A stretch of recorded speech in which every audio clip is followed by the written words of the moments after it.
back to Girls Like Us. We have a very special guest today. SJ is here with us, and you are a high school student here in Los Angeles. Yes. And you're also heading an LGBT support group. Yes. And we would love to hear more about that. Well, I've been in the support group for 2 years now. This is my second year heading it, and every first and third Friday of the month, we all come together and we talk about problems that we may have at home, whether it may be coming out stories or maybe parents not being super comfortable with gender and sexuality, or maybe things that are happening in the world that make us feel very uncomfortable. One of the things that we want to highlight is that the LGBT community, particularly here in Los Angeles, is growing, and we want to be able to bring faces and for people to not just have a safe space to communicate and talk about their feelings and talk about what's going on in the world, but also to support each other. But before we start this conversation, I think it's really important that we all express our preferred pronouns. So I'm going to start. My preferred pronoun is she, her, hers. And SJ, what about you? Mine is they, them, theirs. Okay. Mine is she, her, hers. And I'm the same way with Ali and Carolina, so she as well. Excellent. Thank you. And we wanted to touch on particularly the subject of preferred pronouns now that we're talking about it, because not everyone in the umbrella of the trans community identifies the same. Well, pronouns are something that mean a lot to me, but it's not something that I was totally comfortable with. I used to not really know what that meant when I first came out as non-binary. When people asked for my pronouns, I'd say, oh, I don't know. It's whatever you want. But as time has gone on, I've realized that it's a way to express my gender. It makes it easier for people to also remember that I'm non-binary because they use they/them pronouns for me. It helps me feel more comfortable. It feels more like who I am rather than people choosing whichever pronouns they want to use for me. I want to say first, I want to apologize because I'm not used to the pronouns. Mm-hmm. Can you explain the difference between transgender and gender nonconforming or gender Non-binary. Non-binary. So there is no true difference between gender nonconforming or non-binary and transgender. It's just another gender within the transgender community, because transgender is just you don't identify as the gender you were assigned at birth. So I was assigned female at birth, and I no longer identify with that label. Now I identify with non-binary. Basically means that I don't feel as though I'm male or female. I'm neither. Being non-binary for you, what do you feel, or in your experience, because we can only speak from our own experiences, has been one of the biggest obstacles? The biggest obstacle has definitely been passing in public. It's a completely new thing that I'm trying to navigate, because people always assume you're either male or female. And sometimes I look more feminine and sometimes I look more masculine, but no one is going to say, oh yeah, you definitely look non-binary. So passing in public, expressing my gender in the way that I want to without feeling dysphoric has definitely been my largest obstacle. But I think learning about fashion and learning how I want to express myself and being true to myself and not thinking about whether or not someone thinks I'm male or female has helped me the most. And how would you, or what would you advise to the general public on how to take this, since it's almost like the newest thing within like the gender spectrum? I'd say, California has been a great example in that you can now change your gender on legal documents to, I think it's to be either non-binary or put in X. And also, when someone tells you that they're non-binary, it doesn't have to be a big deal. It can just be something that is there, but it doesn't need to be a talking point. If you want to ask them in private about it, that's okay. But it doesn't need to dominate the conversation right away.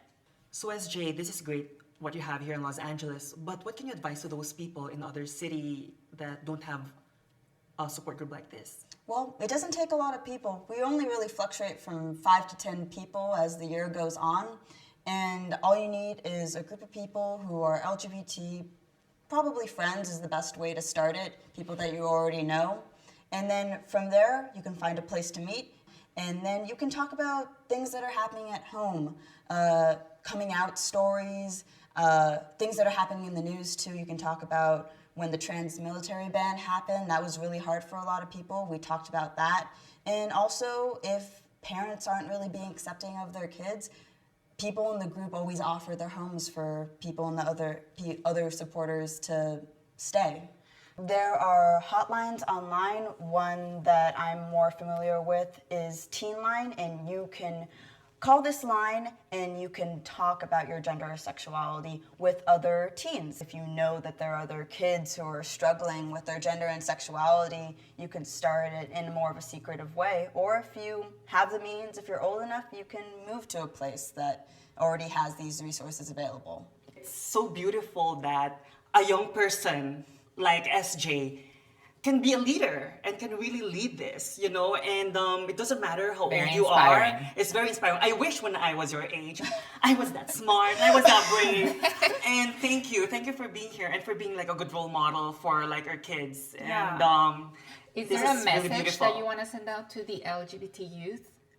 Mainly that there are other people like you. When I came out as non-binary, I came out because I saw examples of other people in my school and in my community, and also from my own culture. My family is Mexican American, and I did some research and I found out about the third gender in Mexico, which is mujer, and I learned that there are other people like me. So in any culture, wherever you are, there will always be somebody like you, even if they're not out yet, even if there's an inkling that maybe they might be gay or trans or bisexual, there's somebody else also like you. Well, thank you for being here. We're going to continue to talk to you, and we have other people that are coming in, so we're very excited about that. But until then, we'll be right back.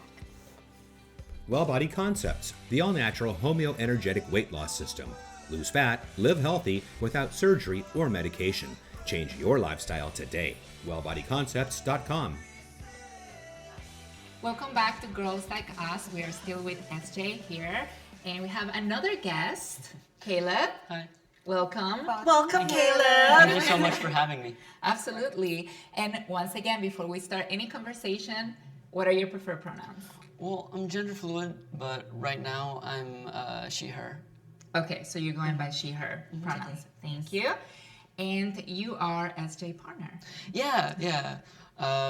We just had really good chemistry with each other, you know? So how did you meet? How did you both Give us a class. scoop. Yes! Some details a little bit. We had the Class class chemistry chemistry. together. Yeah. I love that. Yeah. Yeah. And through that, I think you needed help with homework. I was kind of failing, and you weren't. Yeah.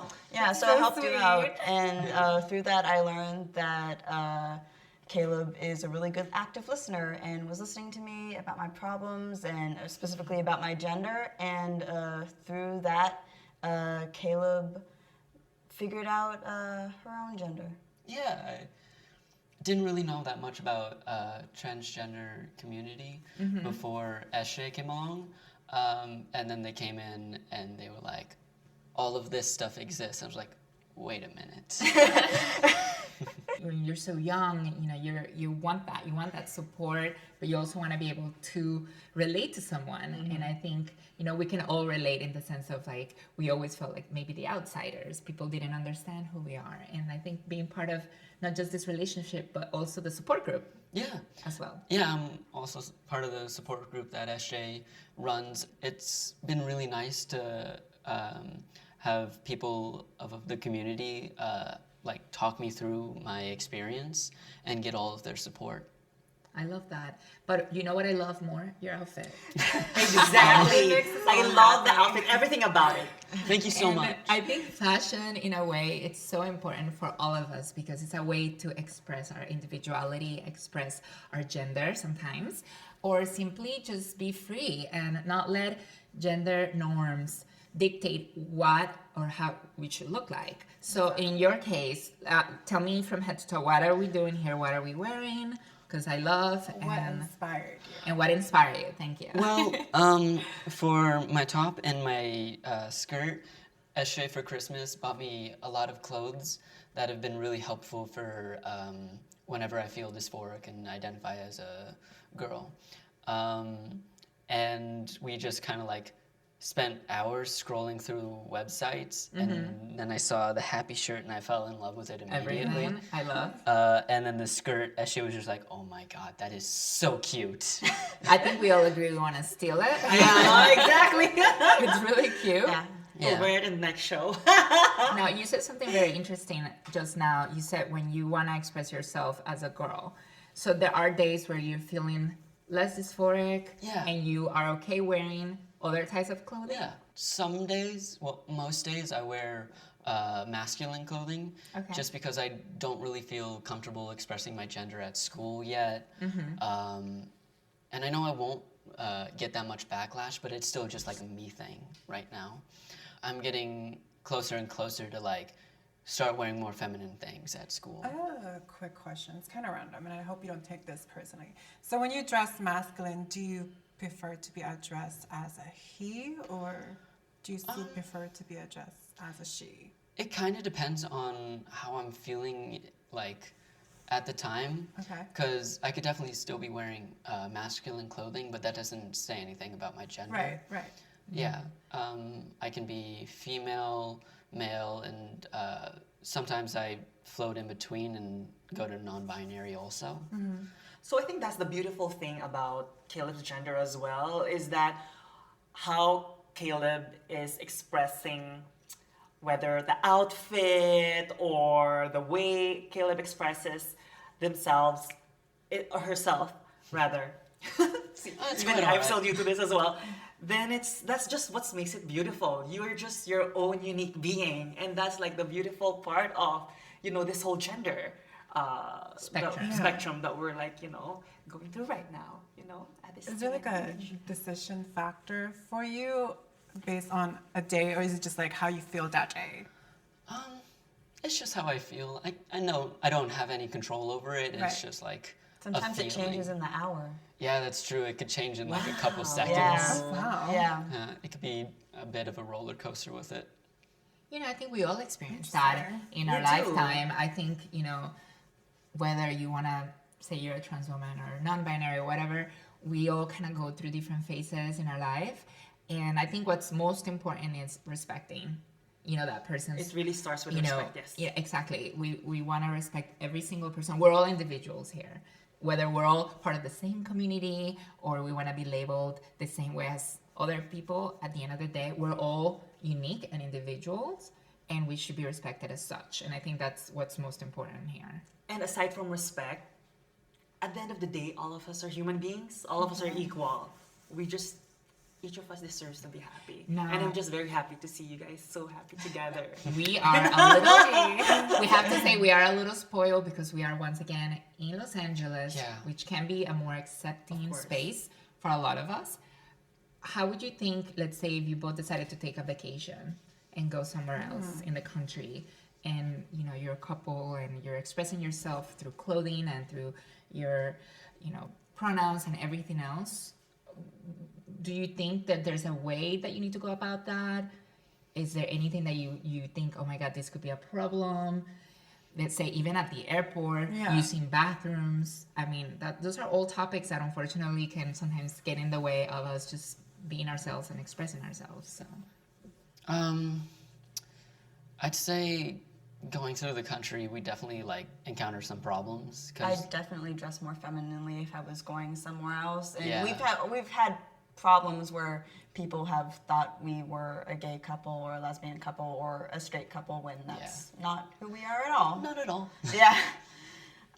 So we'd have to be safer. You'd probably dress more masculinely, and I'd Yeah. probably dress more femininely to look like a generic straight couple. Yes. Yeah. it's a little, Sad. it's a I little don't know how sad I to feel. I don't say. know how I feel, to be honest. But then at the same time, times are changing. We just have to be hopeful that in the future, people will be more accepting and more that we won't understanding as have well. to, do those things, and that we can just express ourselves wherever, whenever, and not have to feel pressure to fall into these categories and fall into these gender norms. Gender norms to me are just so oppressing, and I hate them, and I wish I didn't have to feel like I have to wear makeup because I'm a woman.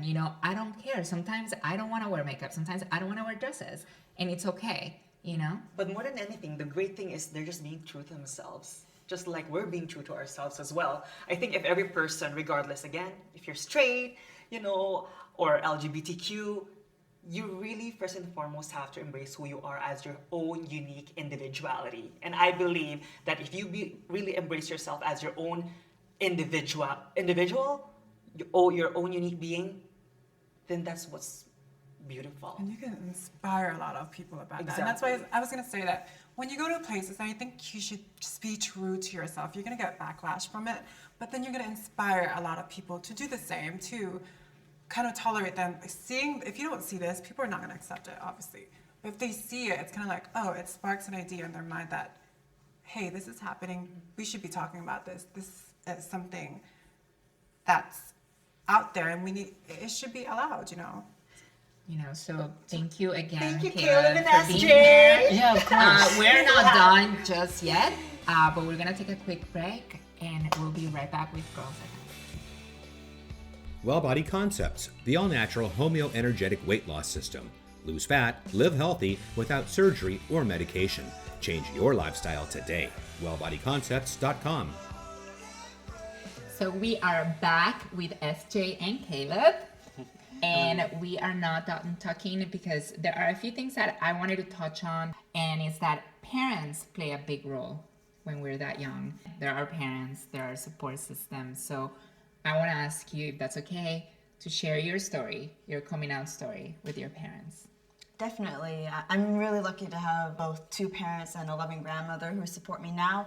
But when I came out, it was definitely difficult for them to accept both my gender and my sexuality. Not only am I non-binary, but I'm also queer, pansexual. I'm attracted to all genders. Okay. And when I told my parents that, they were a little scared. Not really because they didn't accept me, but because they were scared that maybe I'd be bullied, or there would be people who wouldn't accept me. It'd be harder for me to get jobs in the future. Basically just worried about my safety. But as time went on, I think they realized that living in a community like Los Angeles, we're very fortunate that I am very tolerated by a lot of people, and also that I can stand my ground. I'm a pretty independent person. As for the gender, that was a little bit harder. Because they had always known me as a girl. I was their baby girl when I was born, and it was hard for them to see me as anything else. But I think what's been really great is that they have been able to try their best with my pronouns, try their best by calling me a person instead of a girl or a boy, and I just appreciate that they're trying their best, especially with my grandmother. I mainly speak Spanish with my grandmother, and the language barrier with that is really hard because there's no they or a gender neutral way to say they in I Spanish. always thought about that. Yeah.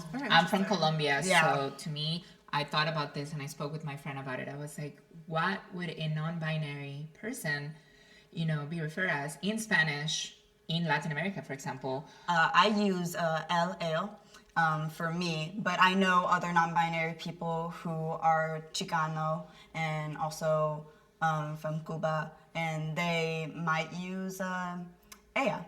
And it just differs from person to person, but my grandmother gave me a nickname instead of calling me Sarita. She calls me Frijolito, so little bean. Oh, Yeah. that's cute. Yeah, it's really cute. How about you, Caleb? What's your coming out story No, to your parents? well, my brother is the first person I came out to in the family. It was really good. We were having a deep conversation over 2 Jack in the Box burgers at 1 a.m. Yeah. And there was like a beat of silence, and then I was like, "Hey, bro, I'm not a boy all the time. And he was just like, and I was like, yeah, it's kind of like this and this and this. And he was just like, yeah, all right, cool. I can't say anything. Good luck. Be strong. What would you both, SJ and Caleb, advise to the youth on how they would come out to like their parents? I'd say there really never is a right time.